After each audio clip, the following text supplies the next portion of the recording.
Today's episode is brought to you by Momentous. Given our busy schedules and the chaotic nature of life, few amongst us will ever be perfect with our eating habits or dietary habits in general. And Momentous understands this. That's why they've created a line of supplements for people who want to be healthy and high performing without being fanatical.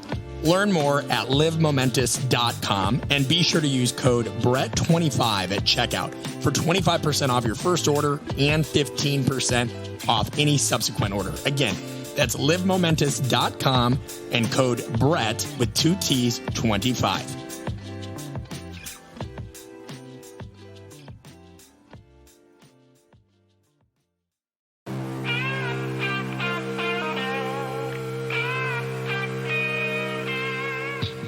Welcome to the Art of Coaching Podcast, a show aimed at getting to the core of what it takes to change attitudes, behaviors, and outcomes in the weight room, boardroom, classroom, and everywhere in between. I'm your host, Brett Bartholomew. I'm a performance coach, keynote speaker, and the author of the book, Conscious Coaching. But most importantly, I'm a lifelong student interested in all aspects of human behavior and communication. I want to thank you for joining me, and now let's dive into today's episode.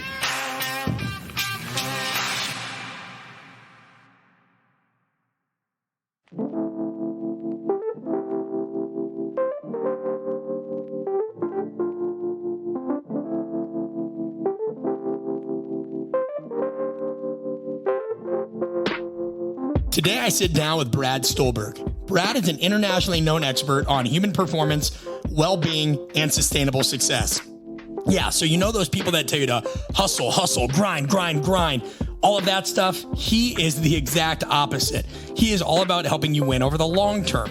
He's the best-selling author of Peak Performance, The Passion Paradox, and his latest book, The Practice of Groundedness. His work has appeared in the New York Times, Wall Street Journal, Los Angeles Times, Wired, Forbes, Outside Magazine, and more. And he's a good friend of mine, so one part you may enjoy is us arguing like we're an old married couple. So without further ado, my friend Brad Stulberg.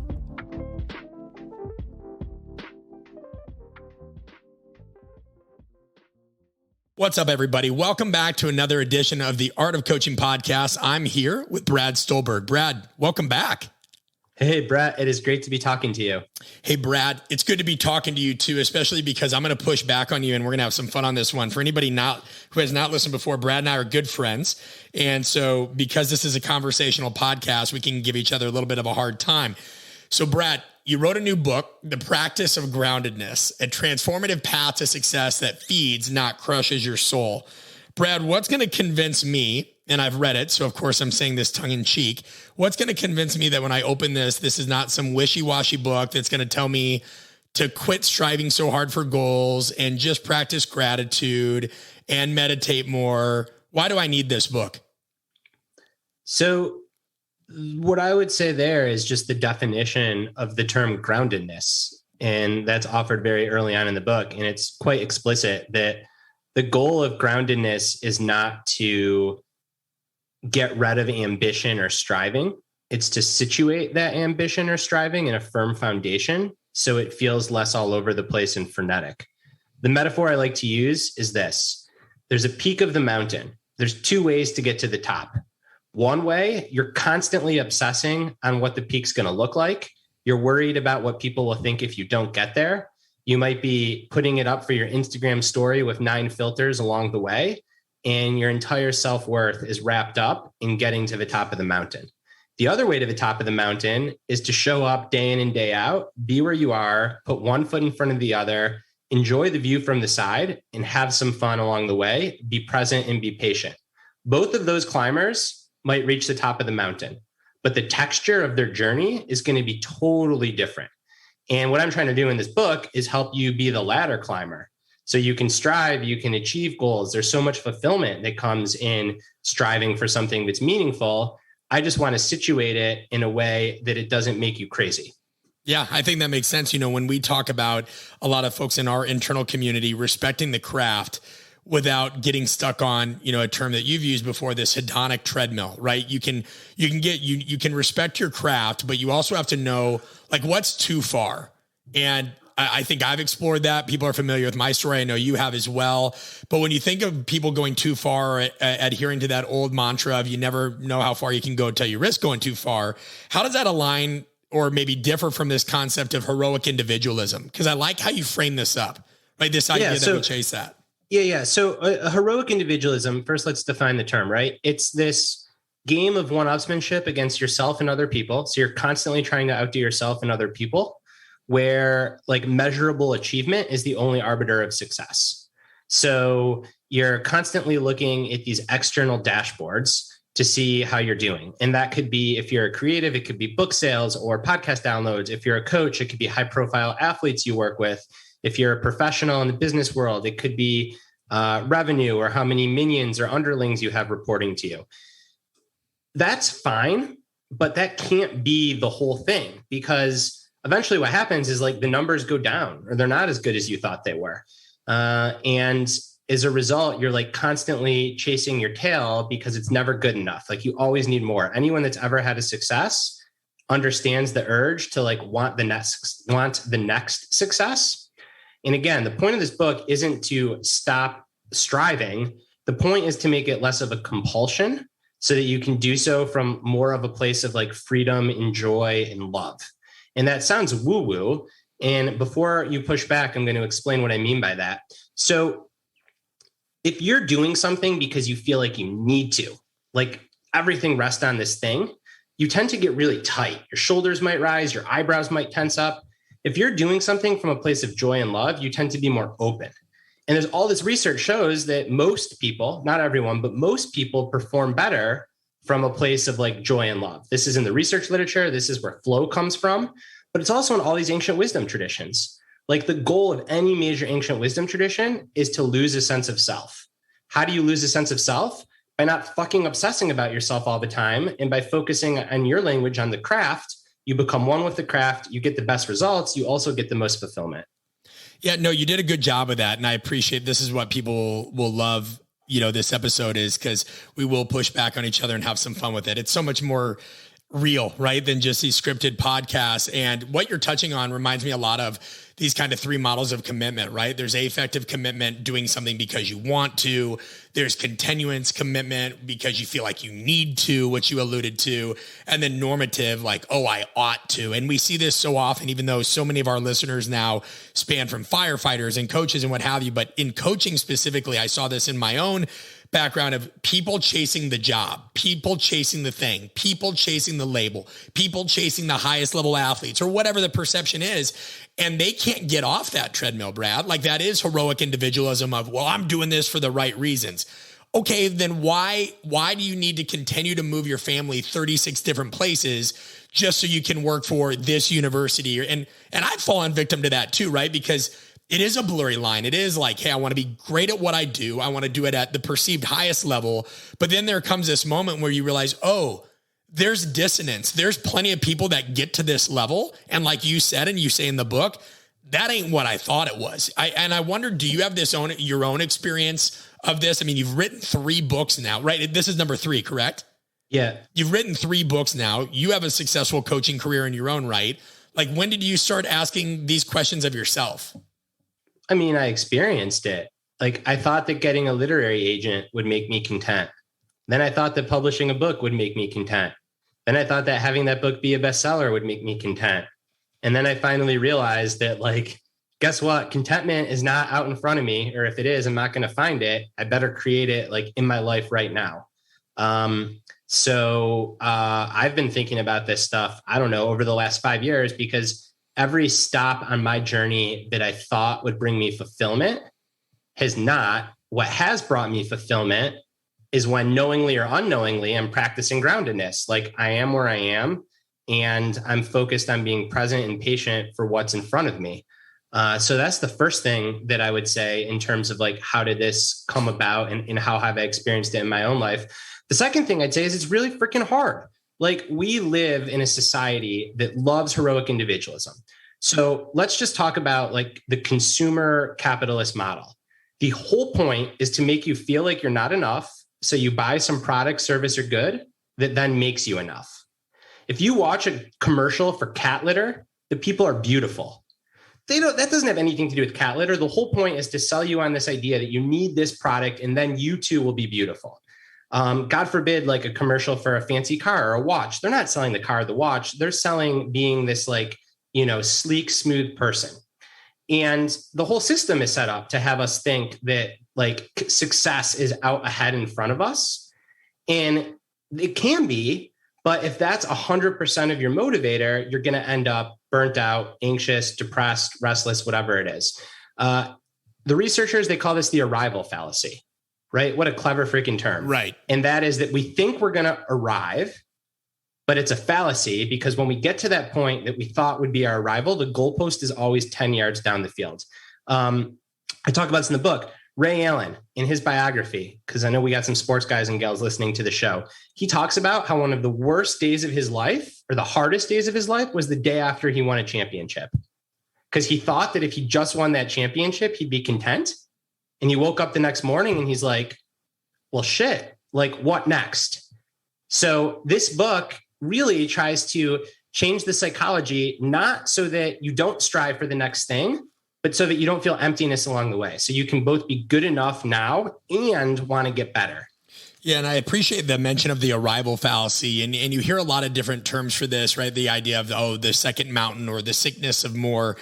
Along the same lines of what you said there, I remember reading in an interview when somebody asked you, hey, is this a problem of living and working in America? And you did mention the capitalism piece, but you also, if I remember correctly in that interview, said, well, I don't want to be a total critique of capitalism, right? Because that's not your wheelhouse.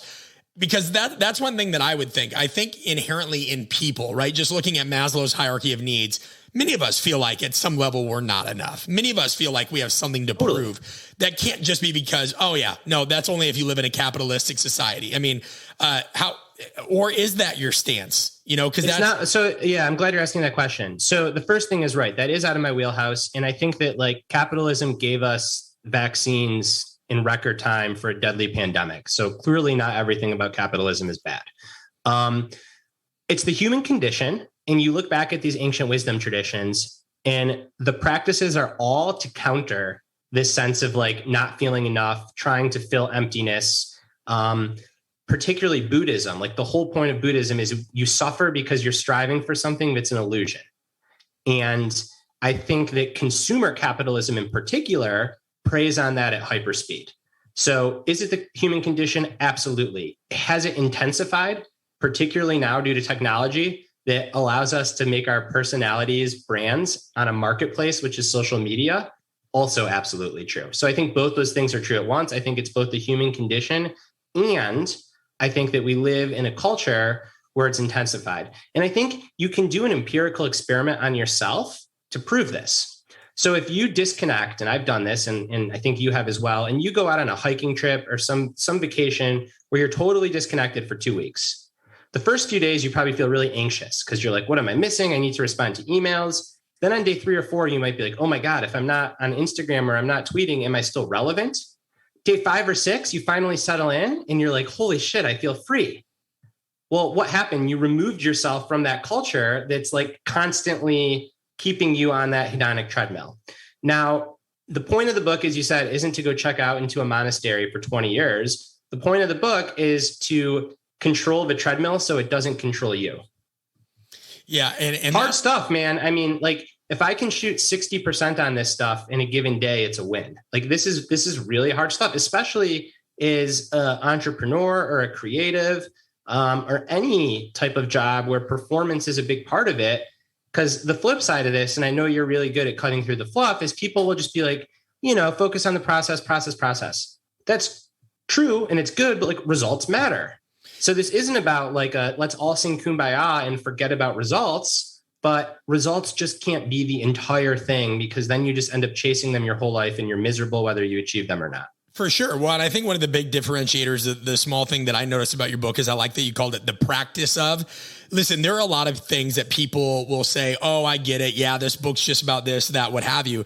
People don't struggle kind of getting the big picture. They struggle putting it into practice. That's what we notice even just with the education model when it comes to professional development, no matter the field you're in, right? The drug we're all fed is this idea of information, but people don't do anything with it. They never do what you talk about in the book, like separate yourself from the experience, see from the outside in, and actually do something. People just want to dabble and act like they did it. Yes, I've read the book. Yes, I've heard the podcast. Yes, I've heard these things, but it's like, no, you haven't done the shit. You know, even in our communication workshops, none of the slides we put up are like mind blowing to people. Yes, we give research, we give strategies or what have you, but it's the minute we put them in role playing scenarios that their world starts to crumble around them. And I think that's a lot of what you're speaking to in its own way of saying like, hey, I'm not going to preach at you. I'm not going to tell you that you have to do this and this is the only way it should be locked in, but I am going to tell you that there's going to be some things that probably go wrong and can really eat you from the inside out if you don't pay attention to this at a higher level. And that's the issue is people read now or listen, but they don't do the work. So like, what are some things just so people can peer inside your life? Cause you are an SME in this area. What are some things that are even still hard for you to apply within the stuff that you wrote here? So they can be like, wow, it's not just me, or maybe if they're having trouble envisioning in their mind's eye practices, and we'll talk about more strategies from the book, but what are some things you do? Yeah, such a good question. I'm glad we're going personal. Before I answer real quick, it's funny that you mentioned what people want. So at first, everyone at my publisher was like, the book should be called like Get Grounded or like Be Grounded. And I'm like, no, like, because you don't get, like, it's not a switch, it's a practice. Yeah. And I'm glad that you picked up on that. It's really important to me. It's probably because like at your core, you're like, you know, a coach and you realize that like, there's not a fitness switch or there's not a preparedness switch. Sometimes you're more prepared than others. And that generally is a result of your practice. So I thank you for picking up on that. So what do I struggle with that's in the book? I struggle with all kinds of stuff that's in the book. I think there's a few things that get me particularly. The first is separation of awareness of what's happening from what's happening in intense situations. So the metaphor I like to use here is there is a wave. You can either be the ocean that holds the wave, or you can merge with the wave completely and be the wave itself. And generally speaking, in distressing situations, it is better to be the ocean because it gives you some space. And in that space, you have degrees of freedom to make a decision. When your kids are yelling at you, or you are in an argument with your significant other, or you get a sales report that is worse than you thought it was, or even worse, someone else messes up something that you have no control over that affects you, it is very easy to fuse with that situation. And when you fuse with that situation, you tend not to make the wisest decisions. So I think this is, again, not just me, it's a lot of people, but certainly in my own life, something I've been really focused on is how can I create more space between stimulus and response in challenging situations. Something else is patience. I'm very patient in some areas of my life, like my own physical practice. I am, you've trained me before. My whole training is like consistency, don't get injured, like go slow now to go fast later. But sometimes when dealing with other people, it's extremely hard for me to be patient because I'm pushing and I want to see something through and I expect a response. And when it's not there, I struggle to be patient. So that is something that I'm constantly practicing. And then another thing that I'm getting much better at, but it's only because I failed so much and it really like hurt me when I failed, is this notion of building deep community. So there's a reason I call it heroic individualism. And one of the hidden costs of it is when you are so focused on optimization and efficiency, what tends to get crowded out most is time to build relationships that have no purpose other than the relationship themselves. And when you're crushing it and your work product is killing it, that's gravy.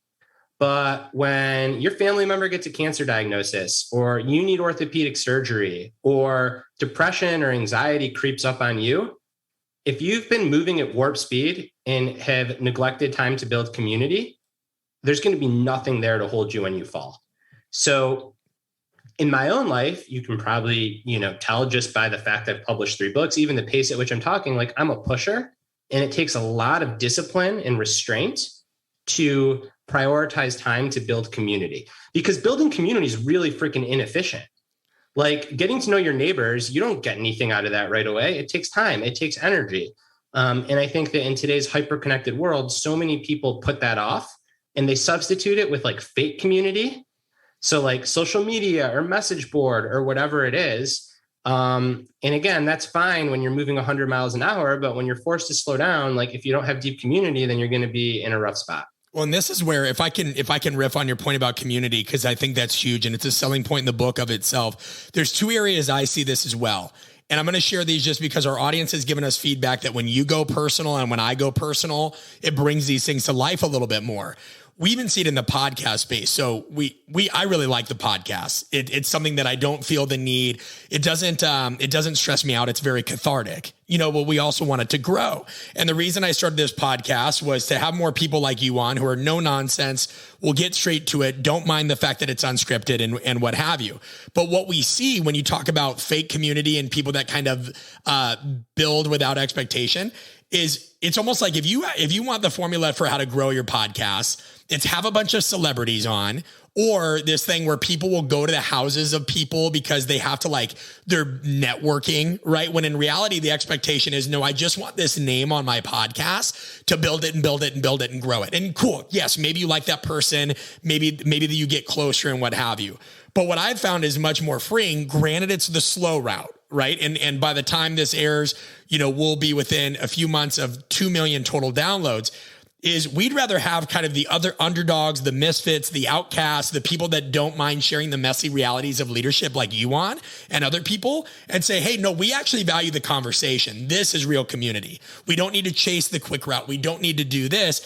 And in doing so, we talk about topics that are so much deeper, right? Because I've gotten to the point, Brad, where I almost can't listen to other podcasts because it just seems like there's this agenda that's so obvious. They just kind of spoon feed the questions. They're overly produced. And I'm starved at certain points in my life for just real conversation because everybody's got this facade. And it's a lot of what you talk about in the book, the facade of even heroic individualism. I got this figured out. I'm on the path. I've got this hack. I've got this trick.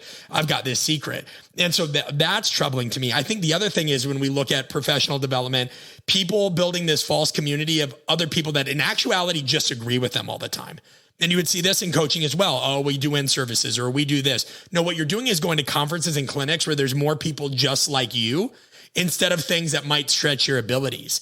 And so I just wonder, this creates in my mind some social atrophy, both internally and externally, if we're not able to connect with these things. And I just think community building is more important than ever. And it is tough, right? Because you and I are good friends. And how often do we get a chance to really chat? So what are some things that you feel like if there's people like you, they identify with Brad Stulberg, oh, he's a pusher, right? He's a self-aware pusher. What are some tactics that you think kind of bring you back down to earth of no, I've got to be more intentional about community building, whether that's calling this person or that person? What are some things you're working on? So the first thing I would say is get really local. So one of the best parts about the internet is it allows people like you and I to be friends. One of the worst parts is you can have 15 good friends and never see any of them. So something that I'm a big believer in is meeting people in your physical neighborhood. At the very least, y'all live in the same place and get those in-person bonds going. And they might not be at all similar to you, and that's okay. But you should give it a chance. So really try to get to know your neighbors. Another thing, definitely pre and post COVID, if you're vaccinated and you feel comfortable, maybe now, go to the same coffee shop to work at every day. Get to know the baristas, really have a sense of self. Our species did not evolve to be globally connected. We evolved in bands of 10 to 150 people. So it is great to have cross-country friendships like this because not too many people think about the things that we think about all day. And it is equally great to know the barista at the coffee shop down the street by his or her first name because our species craves that situated self. So I am really, really a big fan of boundaries. So saying that on this day from this time, I'm going here, or my wife and I, we are going to make plans with the neighbors at least twice a month because otherwise it just doesn't happen. And I often, because I'm a pusher, the moment before those things, I get a little bit anxious and I almost want to cancel them. But then after, I never regret it. So it's just kind of knowing that about yourself and paying attention to that. So that's the first thing that I'd say. And then the second thing I'd say is that, as you mentioned, like there is no kind of like magic switch, and these things are often like non-dual. So if you're building something, and if you had a chance to go interview LeBron James, I don't think you'd be like, oh, we're trying to build deep community, I'm not going to interview. You'd go fucking interview LeBron James. Yeah, it's got a place. So bingo. So it's not holding yourself to an impossible standard either, but not constantly interviewing LeBron James, because then the exception becomes the rule. So it's being really honest with yourself. Like, if I go in the path of heroic individualism, or I deprioritize my foundation, I know I'm taking a risk, kind of like in training. Like, it's acceptable to take risks in training. But if every day you're taking risks, eventually you end up injured. Yep. And I think the same thing is true with like how we approach our lives. Yeah, I think that's a great analogy. And, within that, and thank you for LeBron, if you're listening, Brett's not going to come to your house though. You got to go to his. Yeah, LeBron, you got to come to me. And I appreciate you taking the time to make the tactical points, because we're really big pushers, pun intended, on our listeners to not be passive in this, right? Like, we do reflection notes and everything. Like, we want people to be like, okay, I took something from this. Another piece, and you're going to have to forgive this. This might be long-winded because I want to give context to the question to set you up for success and also let you take it where you want. In the book, you talk about vulnerability. Now, of course, I can't even say that word anymore without somebody being like, oh, have you watched, Brene Brown stuff? Yeah, so there's that kind of vulnerability, right? We practice vulnerability at our apprenticeship workshops, where we do things with self-disclosure, because there's this idea that vulnerability is get on Dr. Phil's couch, open up, and that's the only way to create deep community, is to use your term, right? A bunch of like woo-woo stuff. When in reality, that is not what that is. At least that's not my take. And I want to get yours a little bit. Like, we view vulnerability as strategic risk taking, whether that's forms of self-disclosure. We use a lot of situational improv, like real world improv at our workshops. And we had somebody that had trouble kind of getting into a role that they were supposed to play for the benefit of somebody else, because they're like, I feel stupid. And I go, well, isn't that ironic? We claim to be authentic in leadership, yet if we're self-editing when we're playing a role in the moment, is that really authentic? Like, just who gives a shit what you feel like? Do the role for the benefit of the other person and let go of that. What is your take on vulnerability? Talk to us about how you reference it in the book, so that people just have a better concept of what it is, because I do think it's been a bastardized term. Yeah, I agree. So the first thing I'll say is I'm a big fan of Brene Brown and her work. I think that, like any researcher whose work kind of takes off in the public, it gets applied often in very like bizarre ways. Yeah. So I think that before Brene Brown, the pendulum for everyone, particularly men, was very much be bulletproof always, be a tough guy or a tough gal, don't be vulnerable. Vulnerability can cost you. I think Brene Brown's work swung that pendulum completely in the opposite direction. And now, as a result, I think you see a lot of what I call performative vulnerability. So somebody that is strategically trying to be vulnerable because they think that it will make them more liked, or that it will help them develop more friendships. Or the worst version of this is it's going to get me more retweets or comments on my Instagram post. So I think about this in a few ways. The first is being vulnerable should not be comfortable. If you are being vulnerable and you feel great, you are probably doing it in a performative way. The second thing I like to think about is a sociologist in the mid-1900s. I cite his work extensively in the book, a guy named Erving Goffman. I just love his framework. Yeah, he's amazing. Yeah, so you know him. He talks about the front stage self and the backstage self. Yep. And the front stage self is the self that you bring to various interactions. And the backstage self is who you really are. And the wider the gap between those two selves, the more cognitive dissonance and distress you feel.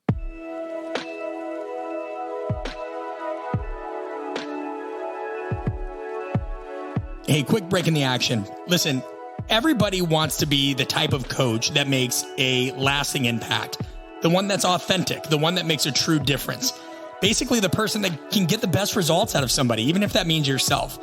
But great coaching doesn't just come from doing it, right? It comes from learning how to communicate, how to relate, how to be able to deal with interpersonal challenges in the heat of the moment. And that is exactly what we do at Art of Coaching. We have a few live workshops left this year, specifically in Wales, Asheville, North Carolina, and then we're going to be in New Jersey and Toronto. So make sure to check these things out at artofcoaching.com/apprenticeship for your chance to pick the brains of other expert coaches across a wide variety of fields, network with top professionals, get feedback, like actual feedback from people that are non-biased. They're going to give it to you honestly, but openly, and also the tools that you need to be able to apply everything you learn the minute you get home. If you can't make it to one, no worries. We have tons of online resources. Go to artofcoaching.com/courses. Check it out. All that stuff's available to you 24/7. All right, back to the episode.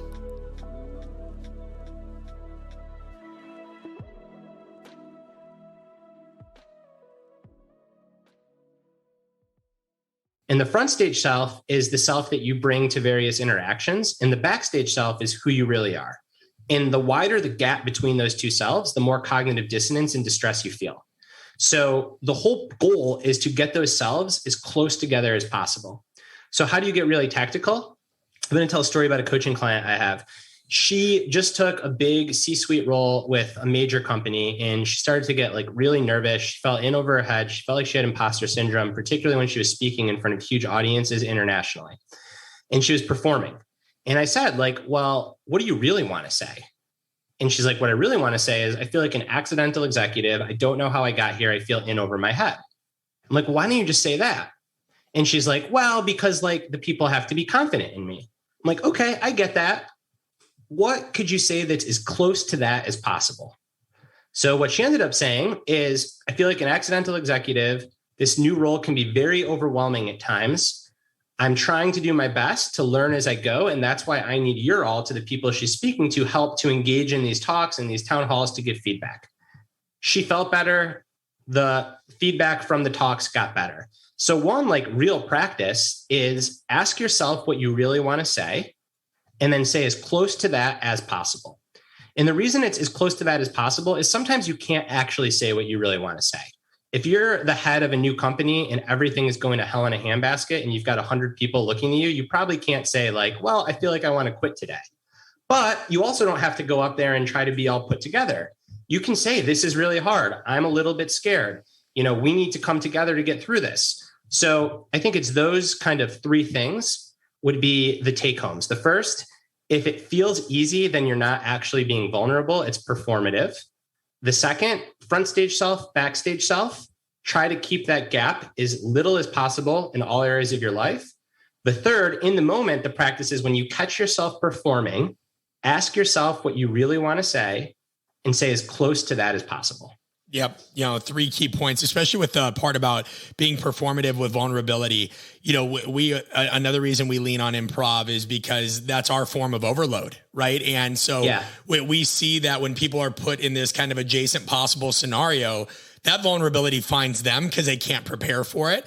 Where you're totally right. There's people that, and going back to Erving Goffman's work, self-presentation, what it is they use a supplication tactic, right? Of saying like, you know, I'm so stupid, or I'm the dumbest person in the room, or, you know, I'm just a lifelong learner. I don't have all the answers. You know, that's performative self-presentation. And I think one of my favorite quotes, I'm probably going to butcher it, but Erving Goffman said something along the lines of like, first of all, it's important that everybody, and we have a whole podcast on this, so we're going to focus on Brad, but like he said, choose your self-presentations carefully, because what starts off as a mask will become your face. And it's not that people shouldn't use self-presentation. We all do. Everybody does. It's to use it skillfully. I also love the example of the person talking about accidental leadership or accidental executive. Here's the thing. I think a lot of that comes in. I'd love to get your take on this just as a riff. People love to think that people in positions of, let's say, legitimate power, if we're looking like French and Raven's power bases, right? They have this title, they're in the C-suite, or they're a director, or they're the president, or they're the emperor. We love to think that these people have it all figured out. When in reality, you know, we romanticize leadership so much. We romanticize all these things that we hear about Silicon Valley and this, and people at huge companies. A lot of these people just struggle with the same thing we do. So how can you not feel accidental when we basically grow up hearing these myths? But in reality, if we go investigate the lives of half of these people at these massive companies, they were just as I don't want to say ugly because that's not the right term, but they're just as messy as the ones we leave, you know? Yeah. And so do you touch or sometimes worse?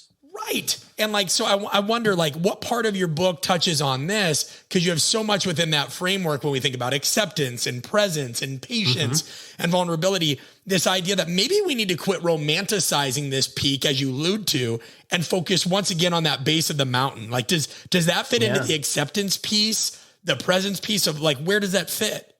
I mean, that fits across all the principles because those are all the base of the mountain. I think when you're looking at other people, like one of my heuristics in life is if someone acts like they've got everything figured out, that's a good cue to run the other way. Yeah.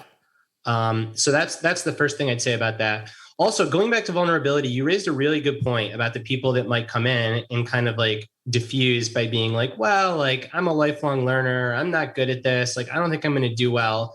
I write that, you know, this reminds me back in middle school, the cool kids would never try in gym class, because they were scared that if they tried and they didn't win, they'd make a fool out of themselves. So when you actually care about something and you give it your all, it inherently makes you vulnerable. Why? Because you could fail. So what were the cool kids in gym class doing? They were protecting themselves from potential failure because they were scared to put themselves in that vulnerable place. That is no different than the person that rolls up to the workshop and like, you know, I'm not good at this, whatever. So a big part of vulnerability and how it's linked to confidence is like owning your seat in an authentic way, which is like, yeah, I'm here. I'm like, I might fail. And again, if you don't have groundedness, if you don't have a solid foundation, you're not going to be able to do that, because if you fail, there's nothing, like you're just going to free fall down to hell. Whereas if you have a solid foundation, paradoxically, it allows you to perform better because you know that if you fail, you're okay. So like there's this myth that like in order to achieve greatness, like it has to come from a place of emptiness or trauma. And like, you know, you have to like really, really, really just have nothing there. And it can work for some people. I think Michael Jordan in The Last Dance is a prime example. But for most people, it actually holds you back because you don't take good risks, because if you mess up, you know that there's nothing there. And back to heroic individualism in the culture. Now you've got me thinking like disparately. It's good. You know, there's a reason that we make the Last Dance documentary, but we don't make the Tim Duncan one. Because Tim Duncan was boring as shit. Yeah. But he won 5 championships, best power forward to ever play the game, maybe. But like totally different approach. Like lighthearted dude. Look at Giannis. Like, so there are different roads to Rome. And I think most people are sold this idea that they have to do it from a place of emptiness, compulsion, and you have to go all in all the time.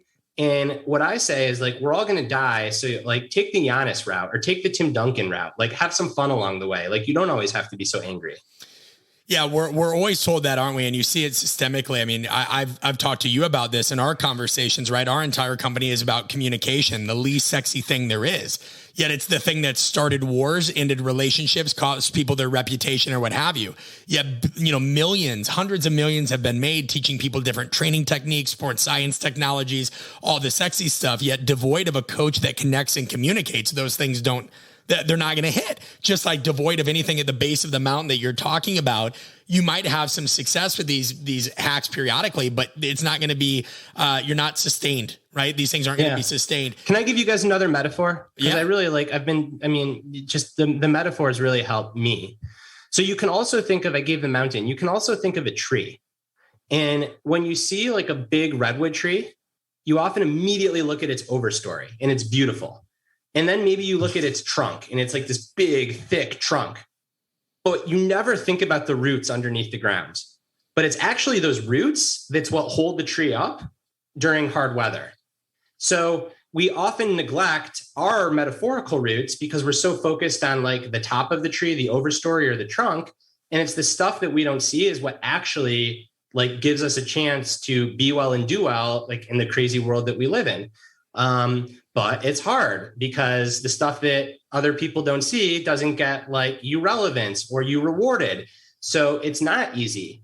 That's why I go back to something I said earlier about boundaries. Like often like taking care of your foundation in life is no different than in training.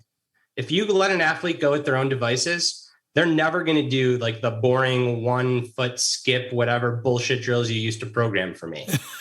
But if you don't do those drills, you are fragile. Yeah. Well, and you might not realize it, but you're fragile. And when you do those drills, as much as you dislike getting started, you always feel better after. And I think in life, like these practices, these principles, patience, acceptance, community, vulnerability, those things are the drills. And we can't neglect doing them because without them, we don't have the solid foundation. But it's really freaking hard. I mean, I'm going to turn it back on you because I remember when conscious coaching came out, from the outside looking in, it appeared that for a period of time, you got very caught up in like the numbers game and sales and all that. So A, when you reflect back on that, what does an older, wiser Brett say to yourself back then? And B, if you have a new book coming out, how are you going to treat it differently to not get caught up in that game? Because this is hard. Yeah. Well, one, I mean, I remember I had a chip on my shoulder because you introduced me to somebody that I was like I barely got 3 words out and they basically told me, that I wasn't worth their time. It was a literary agent. And he's like, I don't understand what a strength coach is. I don't understand what this is. I'm not interested. Basically go piss off. So yeah, since then, by the way, I no longer work with that agent. But right. It's but funny. like, so that's why I was, I'm very much, we have a thing that we do on artofcoaching.com/what drives you that, ask people kind of what drives they are. I'm very much an adversity drive. So if I get angry, like the worst thing somebody could do is make me angry or piss me off because I get more focused. I was never that guy. And this isn't me going at anybody or knocking on anybody else's coping mechanisms, but I was never that person that would go down this self-destructive route. I just find something I was going to do and make it better. So I had no concept of the numbers until actually, and this is a little insider behind the curtain that our listeners don't know, you called me up and you said, hey, your book is at this level on Amazon. How did you do that? And I'm like, dude, I didn't know shit. It was self-published. I had no newsletter. I didn't have a huge Instagram file. I had none of that.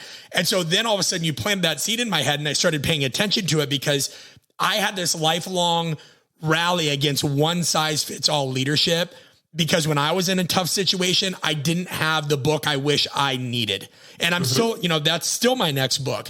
But so, yeah, I had a vested interest in wanting to outdo people that I thought sold sugar rush books, things that was like, yay, motivation, think positive and manifest your destiny. So that's where I got caught up on that chip on my shoulder with this next one. Listen, buddy, you and I both know, the next one, I'm already ready for it's not as good as his last one. This one has nothing to do literally with, I'm not talking strength and conditioning and that other conscious coaching had crossover too. But this one also hits on some parts that I don't think people are going to be comfortable examining with themselves. Just like your book, right? Everything with groundedness is like, this is not the sexy stuff, but it will sustain you and help you find lifelong happiness in the right areas as opposed to the ephemeral. My next book is going to be like, what if we told you that everything you heard about in leadership that's dark and hypersexualized and sensationalized is actually the thing that you need to lean into because you don't know the whole story. And during a time where we're more politicized and chaotic than ever, we need to embrace that kind of shadow self.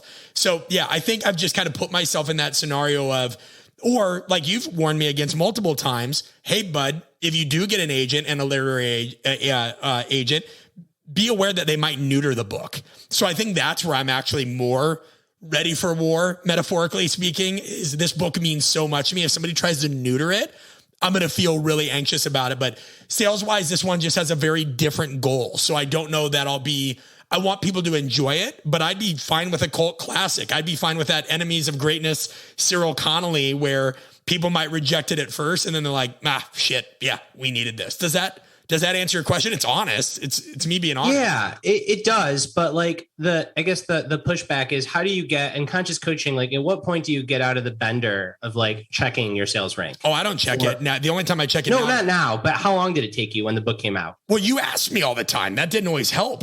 That's not true. You're such a liar. That's like me. And you're putting it on me, man. It was your book. My name's not on the book. I simply said it's doing great. But seriously, I do remember, like you got pretty caught up in it and it's totally fine. Like we're being honest here. Of course you did. It's your first book.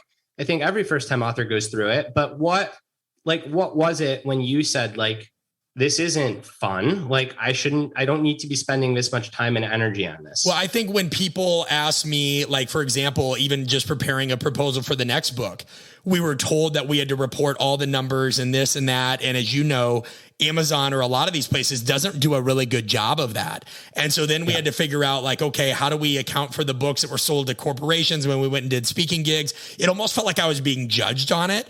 And I was just tired of that. I was tired of being like, I've always felt like this underdog. And when I talked to some other authors that wrote multiple books, they didn't have to jump through those hoops. So we've all got our own things, like boo-hoo. But I mean, I don't think that beyond that first year, and it was maybe just disbelief because I had a lot of self-doubt. I had that inner critic of like, dude, who's going to care what you have to say? So for a while, I was like, holy crap, this book is continuing to sell it and do well. But that's, I think that I probably only looked at it once a year because we'd have to update the media kit, or somebody wouldn't book me because they'd be like, well, we're booking this person instead. And then I found out that person, pardon my language, they kind of hoard themselves out in terms of their statistics a little bit more. So then I learned, Brad, that was the game that I had to play with certain crowds.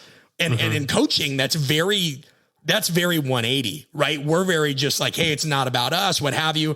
But when then these corporations would make you kind of have to sell yourself just so some yes man up the ladder or yes woman could say, yeah, you're like, holy shit, now I really do need to get into the numbers, because otherwise they're going to have that. I remember this one guy like banged the drums and his whole thing was about, march to your own beat or whatever. I'm like, I'm tired of getting beat out by these people. So you had to learn how to sell yourself at a different level for sure. Yeah.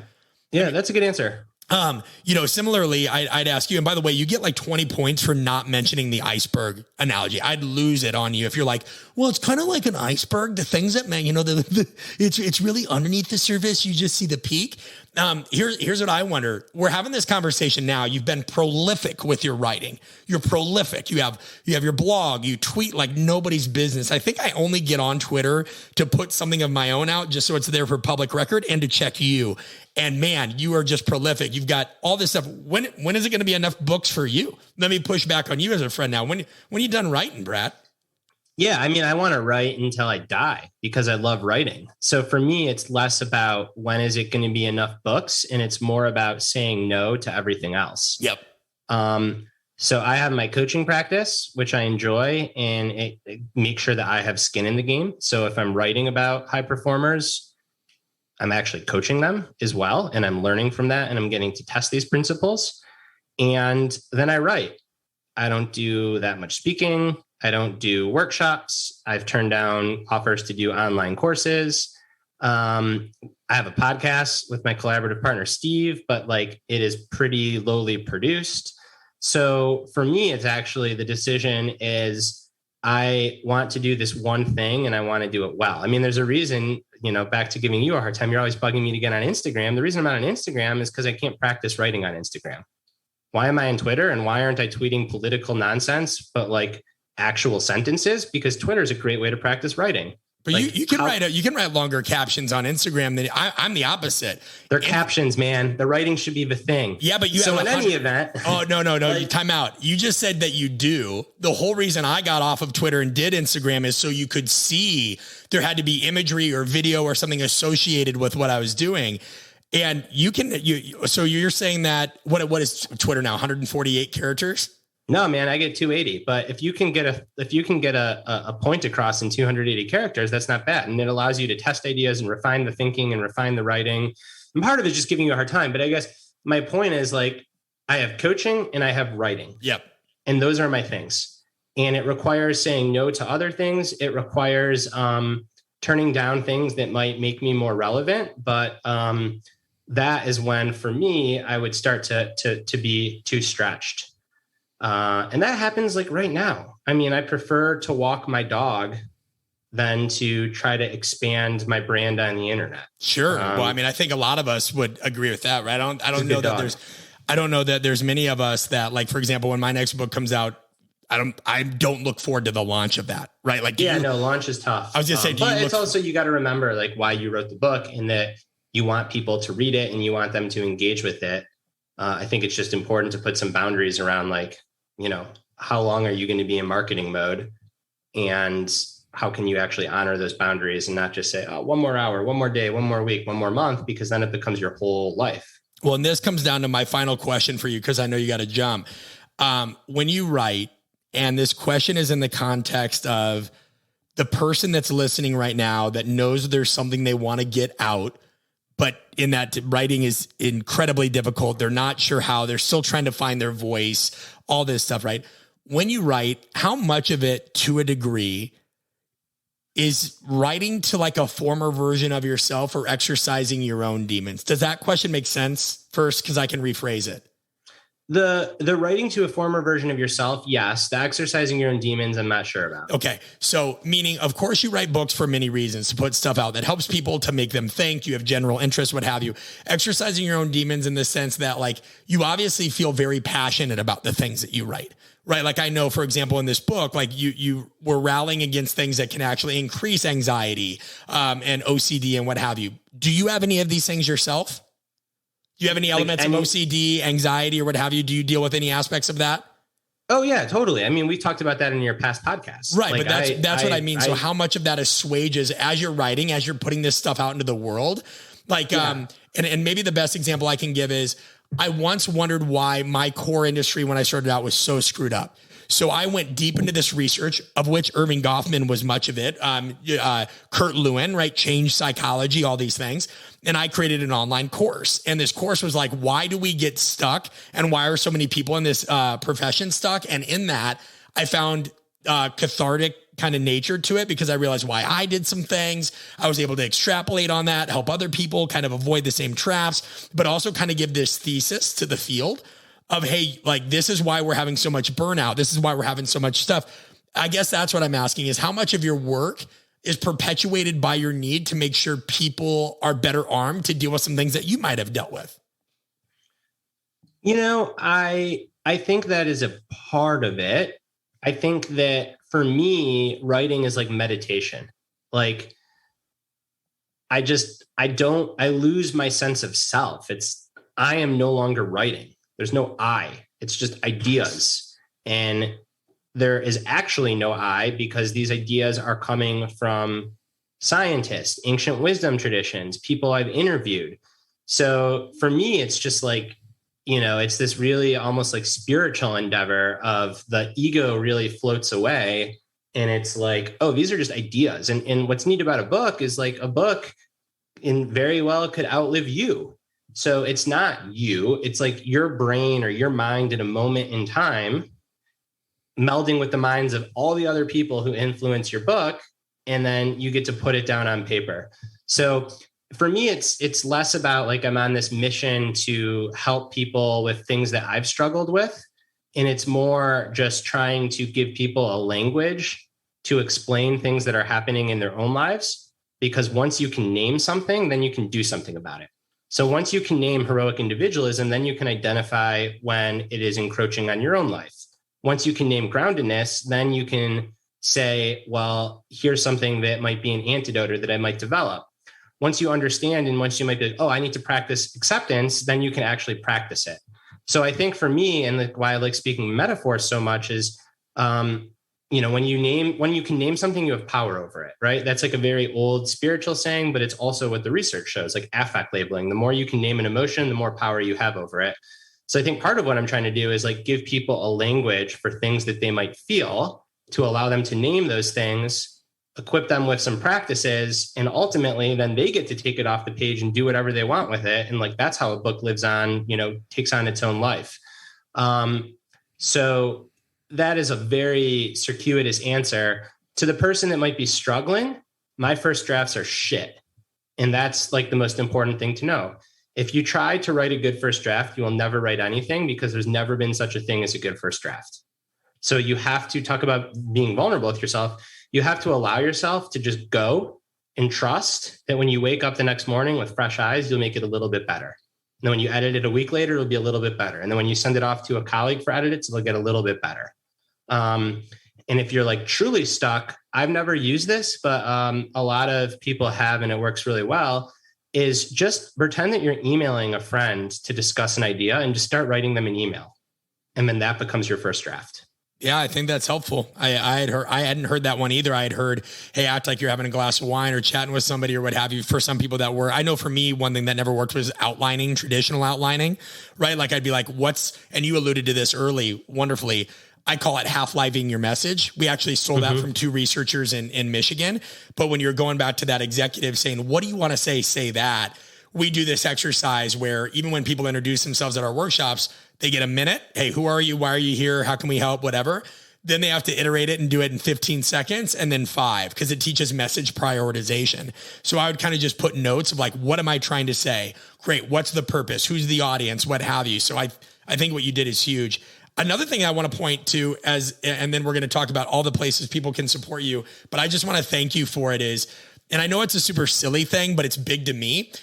The language that you use, which as you mentioned is powerful. I personally don't really do well with the whole gratitude movement, right? With this idea of, oh, I had a red light. I had an awful day. Let me just sit here and practice gratitude. I understand the value, right? I understand that. I think it got sensationalized. I really like how you just use groundedness. I don't think the world needed another kind of saccharine.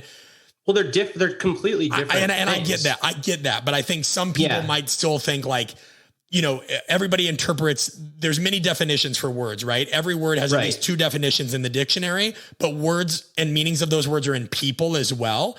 So I guess what I'm trying to say is I think that to me, there's some people that I think what they're trying to say with gratitude is no, it's really groundedness. It's right. And groundedness to me is I mentioned, it's like being like strong, firmly situated where you are, like the texture of your striving changes.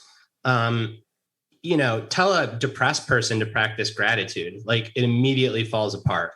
And because you asked, and I feel strongly about this, if you feel like practicing gratitude, practice gratitude. Yep. Like if you're having a beautiful moment with like a lover or a child or like a creative moment or an athletic achievement and the sun is setting perfectly, like, yeah, be thankful for that. Pause, soak it up. But if you're experiencing depression, like in trying to come up with I'm grateful because I have toilet paper, like all that happens is you become more depressed because you judge yourself for not being able to muster up any gratitude. 100%. Yep. So that is my take on gratitude. I think that when you force it, it only leads to self-judgment. And, it is okay to have days or weeks when you're not grateful for anything. Like, okay, it's part of the human experience to go through like really down lows or ruts. And if you are, again, like trying to come up with stuff to be grateful for because someone told you to do it, and then you're judging yourself, or it's making you feel worse because, I can't even find anything to be grateful for. I must be so broken, or I must be such a terrible person. That doesn't help. So like forcing it doesn't work versus having it arise organically and then pausing to be grateful because it happened in your life. I think that is like supremely valuable. But yeah, to me, like they're very different things. I think that, again, gratitude is like, I think of it as finding things to be thankful for. I think of groundedness is watering those roots under the tree so it will hold you like solid to the ground. Yep. No, well said. And guys listening to this is a book that I definitely recommend. 1, owning on audiobook, but 2, also having on your bookshelf. And I say that because I know as my son gets older, I want to increase the likelihood of kind of accidental discoveries, right? Where he can wander to the bookshelf, grab a book like this during a time where he might be feeling things that he doesn't know, right? So it's like the audiobook in some circumstances can be for me when I'm traveling and what have you. But the physical book is when I want to come take notes on it, or in the future, if my son goes to our library in our house and grabs it. And so, Brad, to that point, where, aside from Amazon and all the obvious, what's the best way we can support you find the book in all of its formats and all of its ways? Yeah, thanks so much for asking. So Amazon, I don't know when this will actually be published, but Amazon does these random price drops, and they just dropped the price of the book by 40%. So right now it's on sale pretty massively on Amazon. You can also get it from your local bookstore. You can get it from Barnes & Noble. I mean, as they say, pretty much wherever books are sold. And then as Brett alluded to, the only social platform that I'm on regularly is Twitter, where I'm at @bstulberg. And then my website is just my name. And that's a great way to reach out.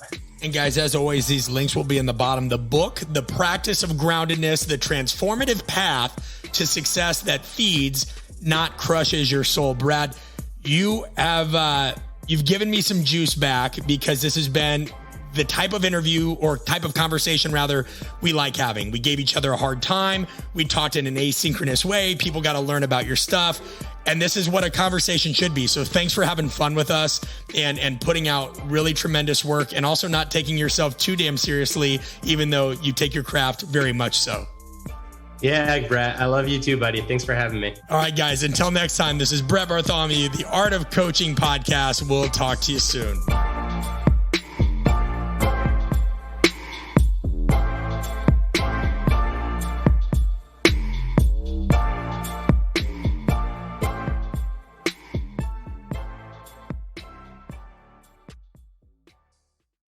Hey, if you're still here, we're really not joking when we say spots are limited for our live events. And I fully understand that everybody is strapped for time and money.